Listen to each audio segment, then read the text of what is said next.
Okay, welcome back yet again, friends, sirs, enemies. Alright, so I am now somewhat sobered up after that Salad Fingers reaction, so we're going to be moving on to this Vita Carnis Living Meat research documentary, full footage by Darian Keeloy?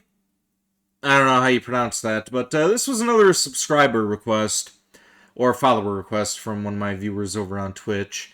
Yeah, if you guys want to recommend anything for me, feel free to do that, but try to refrain from any of that death battle or what the hell was the other guy's name?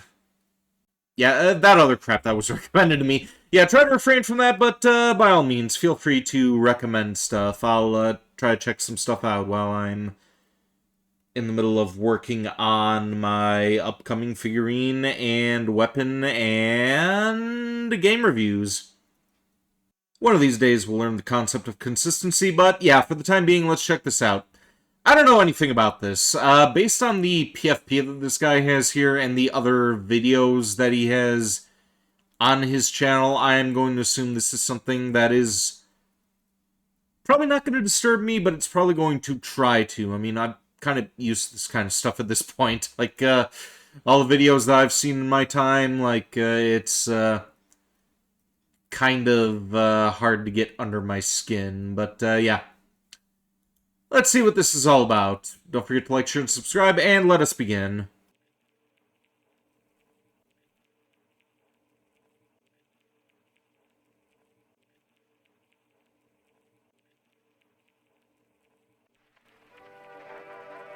On planet Earth, life has thrived for millions of years. Creatures big and small have found ways to adapt and evolve to flourish in all types of environments. From barren wastes to lush forests, life can be found. Earth has homed these creatures since the dawn of life itself. Only until very recently, things have changed. New life forms have appeared all around the globe and completely changing the balance of nature and what we know about evolution itself. That is why we, at National Living Meat Research, have been studying these new species, trying to help educate everyone about these creatures and their wondrous ways of life. Okay. First, what are these new life forms? Since their explosive arrival across the globe in 1931, there has been much debate on what these newcomers are, and where they came from. Are they extraterrestrials coming to invade Earth? Or are they demons who come from hell to purge humanity? From what our scientists have discovered, The latter no. seems more likely. The origins of these creatures are solely to Earth, miraculously out of nowhere. We don't know why or how, but one thing is for certain, Earth is now their home. What these creatures are is mysterious and still not well known today. But here is what we do know. These creatures are comprised mainly of muscle tissue, organs, and bones. They greatly resemble animals with no skin, or store-bought meat. Because of these characteristics, they have been named accordingly as Vita Carnis. The Carnis species consume decaying, organic matter, but their main diet is composed of raw meat, not including their Carnis relatives. The Carnis only appear in places where there is an abundance of crawl, which So leads it's to the creatures first from creature of the Feast. Carnis species. The crawl. The crawl is a growth of meaty tendrils that closely resemble the small intestine, the only difference being the dark red coloration.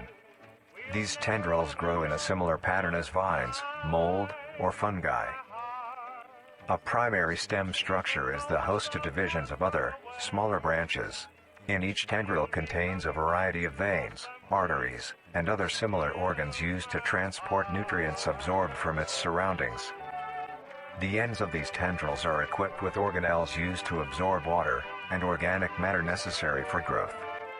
The source of these organic materials is mainly found in dirt and soil on surrounding surfaces. Using its root-like tendrils, it absorbs the material and processes it into usable energy. Although, the crawl also obtains energy through another means. Using a sophisticated form of photosynthesis. The dark pigmentation of the smaller branches is ideal for absorbing sunlight, and therefore allowing solar energy to fuel the crawl's growth. Because of its efficiency, it thrives in almost all types of environments, easily allowing it to spread across the world, and can be found pretty much anywhere. Its recent inclusion in the ecosystem has caused many major changes in nature's balance. One may assume that the crawl's presence may outcompete any other competitors, but due to its unique life cycle, where old branches fall off and decay into nutrient-rich Is this compost, supposed to be like a all forms of creepypasta life or seemingly something? flourish I'm kind instead. of lost here. The crawl's abundance grants plenty of nourishment to all animals, from plants feeding on the decayed crawl, herbivores thriving on increased plant population, and carnivores feeding on both the abundant prey, and are able to eat the crawl as well.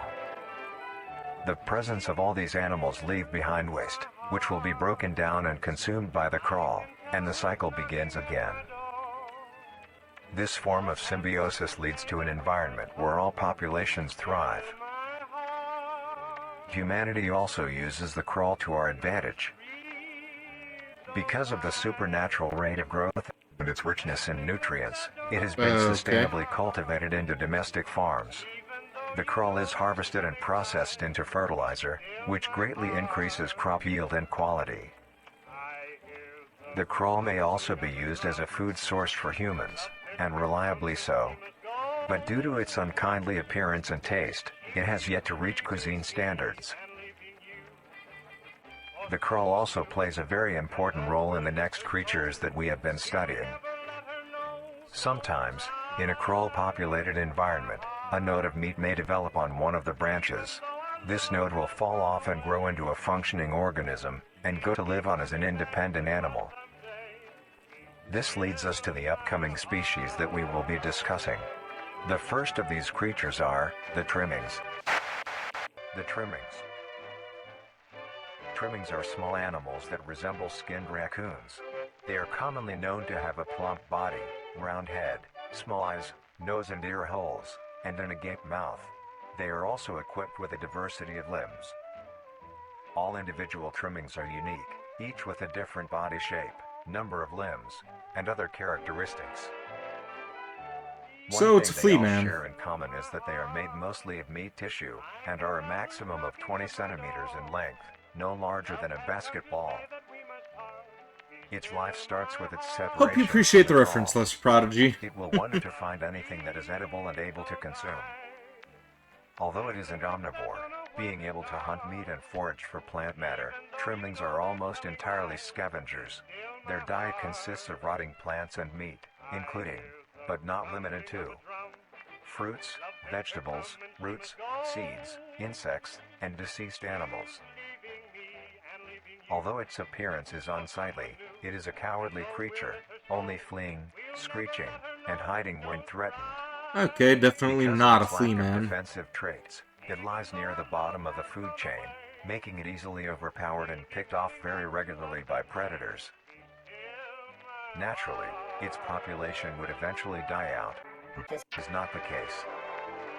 The crawl constantly produces a large quantity of trimming nodes, keeping up their numbers.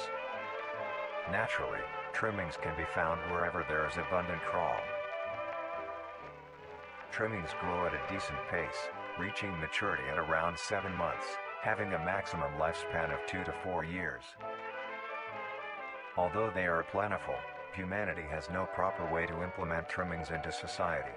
Their overabundance has even considered them pests, due to them digging through trash bins and making excessive noise at night. Besides all of this, some people still keep trimmings as pets, and relatively domesticate them.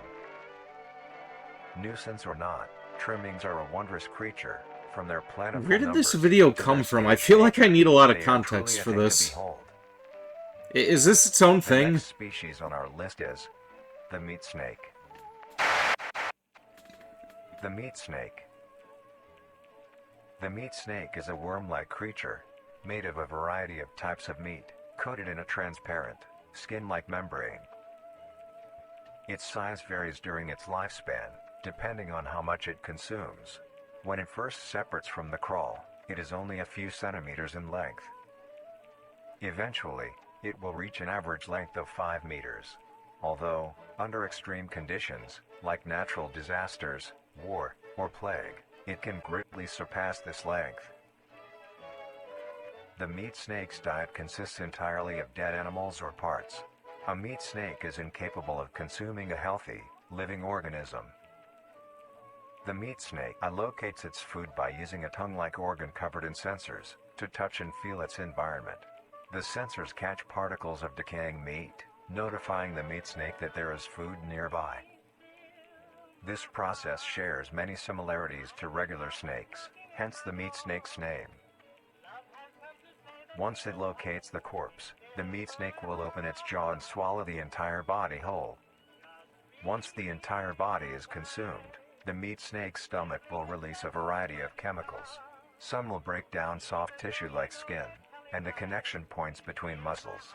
Others chemicals will then ferment and preserve the tissue to keep it from breaking down for as long as possible.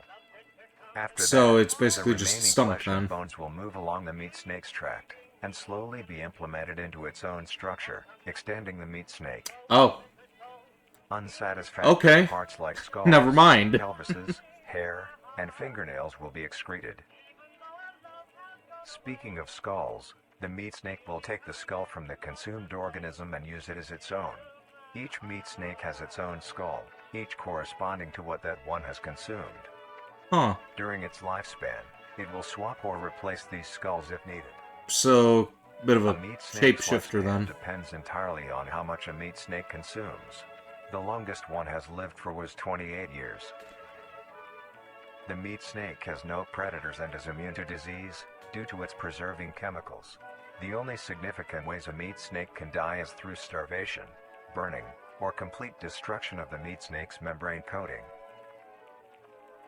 Interestingly, the meat snake is the only member of the Carnis family that is able to reproduce. When a meat snake reaches an excessive size, and is in the conditions to do so, it will commence mitosis, splitting itself in two. Then the now two meat snakes will go on their separate ways and live on as two distinct organisms. Meat snakes can only be found in moderate temperature climates, not too hot, not too cold. Their population depends entirely on the amount of corpses available. Where there is death, there are meat snakes. Humanity will use them to our advantage. Meat snakes are a very efficient and clean way of disposing of any meat products. The preserving fluid within the meat snake's body disinfects the carrion, preventing the spread of disease.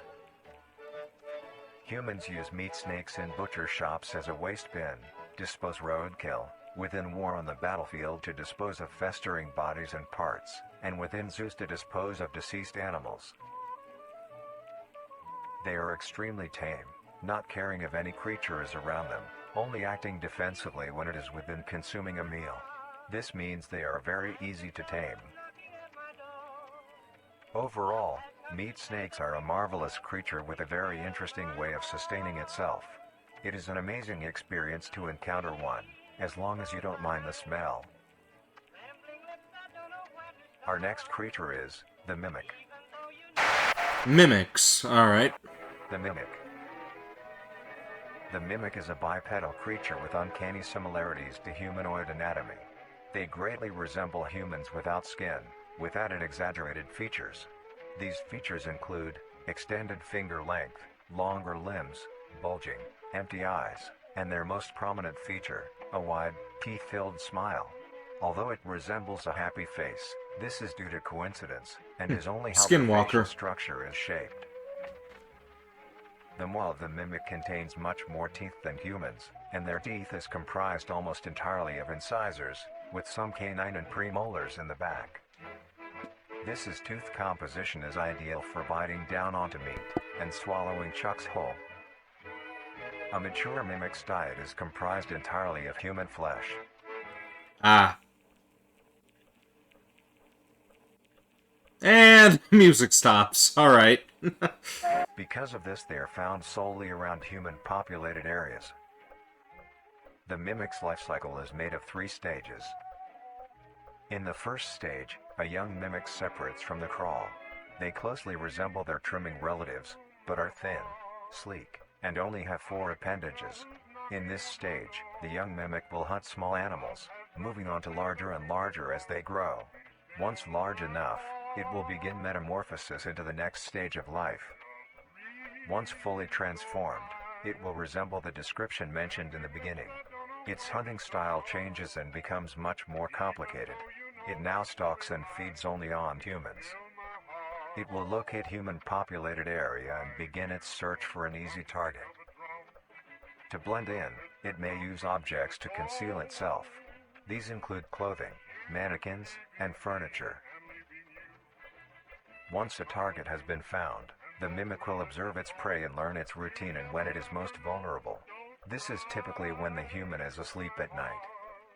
Once the prey is within position, the mimic will advance silently until it is close enough. The mimic will then execute and immediately begin consumption. Once the mimic has had its fill, it will leave the scene, a fair distance away from the human population, and begin to digest its meal. Although, in the case that a human is awake, a mimic will use a variety of sounds to either lure or startle prey into cornering themselves. Once a human is in place, it will swiftly attack and kill the helpless target. I don't know if that knock was deliberately meant to sound like a knock at the front door, but the way that my headset is, or the way that it played through my headset, it sounded like somebody was actually knocking on the door there. Oh, I've got my 357 at my side, so I'll be alright. Actually, I lied. That's a 38 special at my side. 357 is under the table. Let's get that out. Not that I'm paranoid or anything.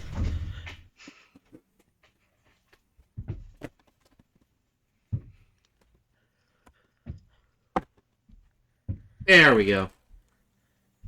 Good old Python.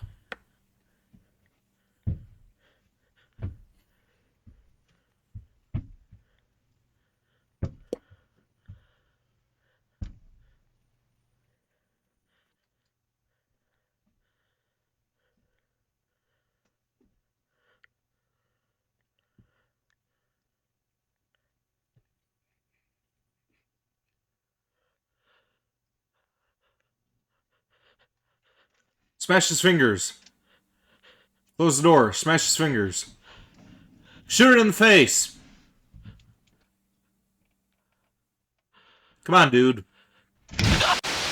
Okay, you're dead now. The next stage of the mimic's life cycle has two potential morphs it may develop into. If a mimic has a consistent supply of food, it will develop more human-like features. It will grow skin, hair, and by the end will look nearly identical to a human being. It now can blend entirely into civilization, and lure other humans more effectively. The second type of morph happens when a mimic receives an overabundance of food. It will grow into a larger, more evolved hunter. Its proportions will increase in length, and its humanoid features will fade away. It grows a thick, That reminds me of, flexible I'm Scared. skin, which is highly durable, and increases in strength the more the elder mimic consumes. This excludes the face, which is now coated in a pale pink skin. The mimic's teeth have also moved deeper into the mimic's throat, leaving its mouth a toothless grin. It uses the dark hue of its skin to hide seamlessly within a dark environment. Its skills have also been heightened.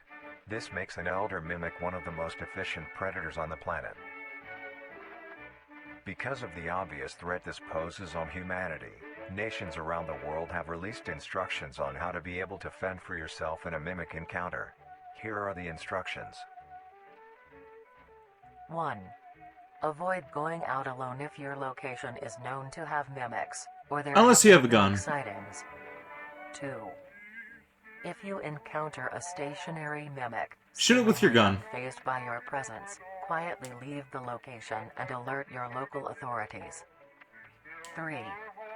If pursued by a mimic, Shoot it with get a gun. yourself into a position where you are able to flee. Mimics will rarely attack if a person has a clear escape route. 4. In the event that you have been cornered by a mimic, Shoot it with a roll gun. into the fetal position, protecting your neck, face, and vital organs from attack. Make as much noise as you can to alert any other people. Like firing off a gun. If you have a weapon, do not use it. A mimic is fairly resilient, and any strikes or shots on a mimic is not effective enough to bring What, it for down real? in time. Instead, use it as a barrier between you and the mimic to block any attacks. 6.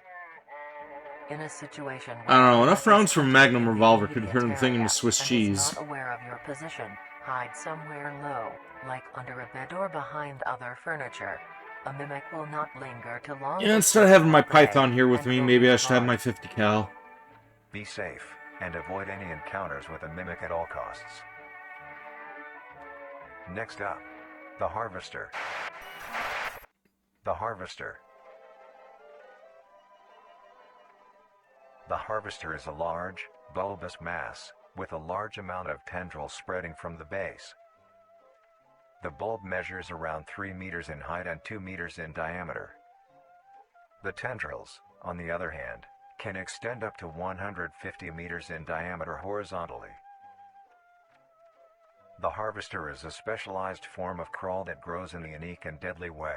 A harvester is created when a node, that will grow into a harvester, instead of separating, continues to grow.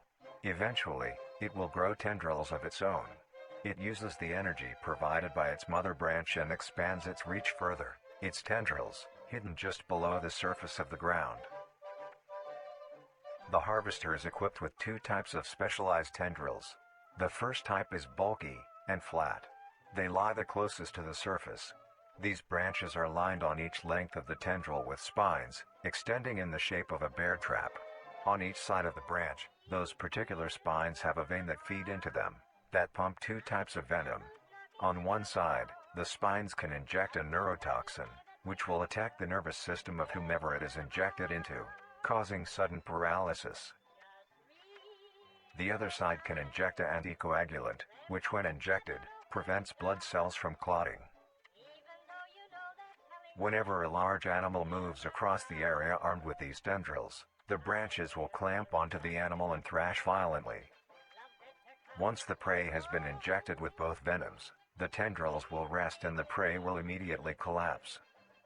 The animal will be unable to move due to the paralysis, and the wounds caused by the thrashing spines will not stop bleeding. All the prey can do is lie patiently, until succumbing to blood loss. Once the prey has bled out, the second type of tendrils come in. They lie below the spine equipped once.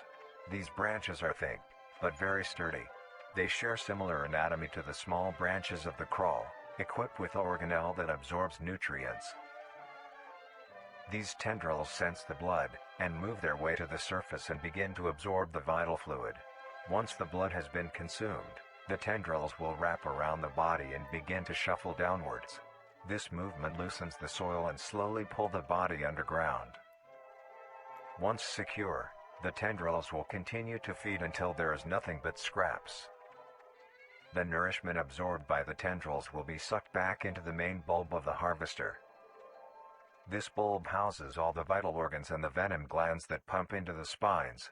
The nutrients are then converted into usable energy.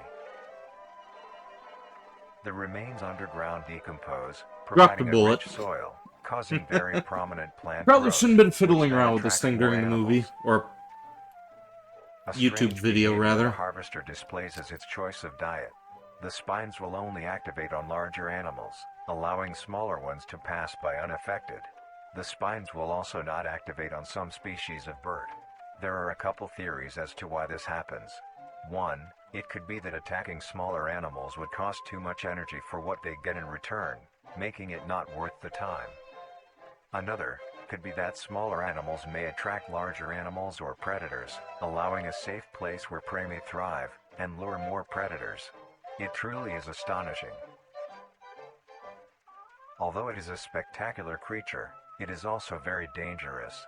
The Sounds harvester like is it. decently rare, only populating sparse areas in the northern hemisphere and woodland forests. If you are stung by a harvester, there will be no way of helping you, being that there is no cure, and fatality is 100% positive. The best thing you can do is avoid encountering a harvester in the first place. If you are hiking, take note of any warnings or signs saying that there are harvesters around. If you also notice an abundance of lush, ground-dwelling plants in a forested area, and there are no signs of wildlife. This is suspicious and you should leave the area, staying close to the base of large trees or rocks. If you find yourself in the middle of a harvester ground, do not panic. Sudden movements may activate the tendrils and will inject you. Although a harvester is rather forgiving, do not risk any skittish movements. Remain calm. If you have any objects with considerable heft, like coats, backpacks, or full water bottles, gently take that object and lightly toss it towards the bulb, and away from your escape route. This will activate the spines on where the object lands, distracting the bulb for a moment. You will then slowly begin to do wide shuffles away from the bulb. If possible, throw another object when you are certain you are a fair enough distance away, just to be safe. Continue until you are completely sure you are out of harm's way. You may come out unscathed, but don't be too obnoxious, or you will be a harvester's next meal. Next up is the host. Okay, what do we got here The now? host of influence. The host of influence, more commonly referred to as the host, has its name derived from a host who invites guests to an event. Not to be confused with a host, a harborer of parasites or disease. The host is a semi-humanoid looking organism. It has the structure of a head, torso, and arms. Other than this, it shares no other characteristics. The lower half of the host is comprised of a mass of fibrous tissue and tendrils that burrow into the ground to hold the host in place. Instead of skin, the host is covered in muscular tissue fibers, tendons, and veins. In some parts of the body are covered in a meaty plate, used to cover any large exposed areas, but allowing movement. The host's head has a smooth surface where the face should be, attached to a crooked neck, which houses a slit in the front used for feeding. Okay. On the host's back is a mound of pores. Protruding from these pores are hollow, hair-like structures, extending outwards. Why do I These feel like hairs this are has been a barrels that video release game spores enemy at produced some within point? host's body by being fired into the air. These spores are hazardous, so keep clear of them at all costs. Luckily, the host is rare, only found in North America. Oh, that's wonderful for me then. Obtaining info about the host is a very risky and daunting task. This is because of their rarity and of how dangerous it is to be up close to one. The spores released by a host is very dangerous when inhaled. A host will release a cloud of spores into the air, which will be picked up by wind and carried great distances. If an organism inhales the spores, the particles will find their way into the organism's brain and infect them. Okay, zombification. An infected organism will show no symptoms of infection right away, but a couple hours after infection the infected organism's behavior and thought process will change. The first symptoms that appear are restlessness, sluggish movement, numbness of joints, and lack of coordination. Then more serious symptoms appear over time. These include dizziness, migraines, impaired speech, and trembles.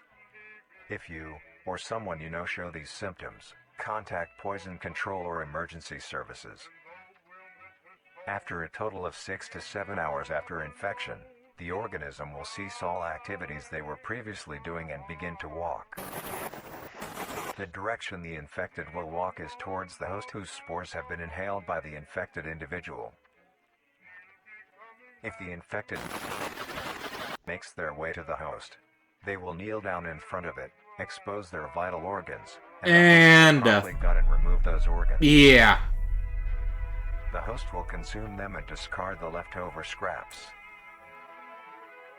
However, if an infected organism doesn't reach the host within a 36-hour span or is treated for their infection, the effects will wear off and return back to normal. Well, that's good to know. If a host is unable to find prey or doesn't like its current location, it will unroot itself and move to a new location. Their scarce numbers and the hazard of being around one makes getting info about the host very daunting. All you need to currently know is that the host is extremely dangerous and should be avoided at all costs. And I dropped another bullet. The monoliths. I think it's about time to put these guns away. The monolith is a very new creature, only showing up in June of 1972, in the area of... There are only 7 monoliths, all of them located in a circular position, 1.5 kilometers in diameter. This ring of monoliths surrounds... The monolith is a Titanic-sized being, measuring roughly 120 meters in height. Each monolith has 2 trunk legs that are firmly embedded underground. The legs connect to a torso. Okay, that's something. The creature itself is made of hundreds of thousands of meaty strands, tightly woven together to form the structure. These strands end at the neck, fusing into a solid mass of hardened flesh in the shape of an upside-down triangle, with a hole in its center. On each side of the monolith where arms would be, there are dozens of long, rope-like appendages. These reach just barely to the ground. At the creature's feet, the strands go deep into the earth and extend horizontally a decent distance away. What the monoliths do is simply stand and do nothing. The only activity documented that the monoliths have done was in... During this period, they were extremely aggressive. When the group of were making their way to the city, the monolith that they had passes roared a deep bellow and swung its appendages at the team, completely wiping them out. When military vehicles were dispatched, once they got close enough top the monolith, it roared another call, this time releasing an EMP blast, completely knocking the vehicles out in the vicinity. Finally, long-distance rockets were fired and struck the creature.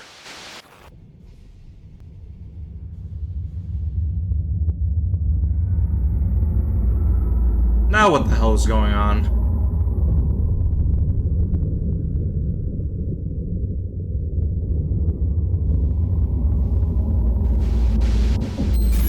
Although damaged, it regenerated at great speed, and resumed its stance unscathed. Eventually, the area has been fenced off and is now restricted to all. Ever since, the monolith stands silently, now only a grand spectacle of awe and mystery, only adding more questions to these meat beings. And finally, the last creature on this list is... What? The singularity is an orb comprised of a dark-colored mineral with hints of luminous colors within its core. The singularity is estimated to be 1 meter in diameter. The orb has several unique qualities that are not well understood. The singularity typically can be found suspended in air by an unseen force. There are also a variety of readings that have been documented coming from the orb itself. Various things like magnetic fields, energy signatures, and other pattern-like signals released by the singularity. The population of these creatures is unknown. Almost all info about the singularity is hidden or confiscated by officials. We were only able to receive one classified document about the singularity being held by...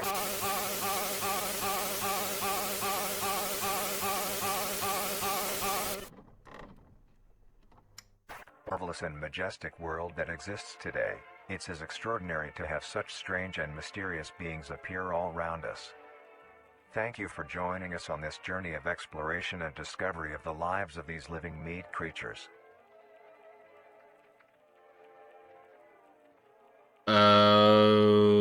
Okay then. More to come, alright. Well, I think I could have benefited from being just a little less drunk watching that. Maybe this will require a second viewing when I've finally gotten sobered up here. Still recovering from booze when I was doing that salad fingers reaction. But yeah, this seemed kind of interesting. I feel like I probably should have done more research into this before actually watching the video. Let's see, living meat. Alright, analog horror, that's the first thing that comes up. So is this from something, or is this its own thing?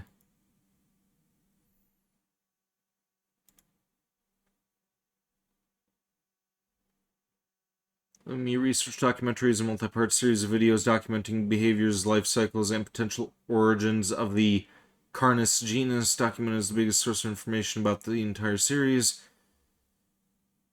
It was created by the organization of the same name, National Living Me Research, in an attempt to educate the viewer on the Carnis family and their behavioral patterns. Okay, so this is its own thing. There's not really any lore or anything behind it. It's just like, yeah. I guess I was right to be confused, and, for once, booze does not help confusion. It just makes me more confused. Yeah, feel free to recommend more stuff like this down the line when I'm more sober. I, wouldn't mind checking out more of these analog horror things. This is more, my kind of vibe than the, Neutron Nexus crap. Yes, the hatred is still living rent-free in my head. Thank you, viewers, for requesting me to watch that stuff. But, yeah. Again, this is more my vibe. If you guys want to request more reactions online, feel free to do so. I am probably going to sleep off the rest of this rum now, and probably, well, I always sleep with the Beretta, but I may need to make it apparent that I'm going to sleep with the Beretta, because, yeah, meat creatures don't want to deal with any of that stuff. But, yeah, with that being said, this is going to be the end for this reaction. Hopefully I will see more of you guys online. With that being said, here, end of the reaction. Until next time, stay groovy.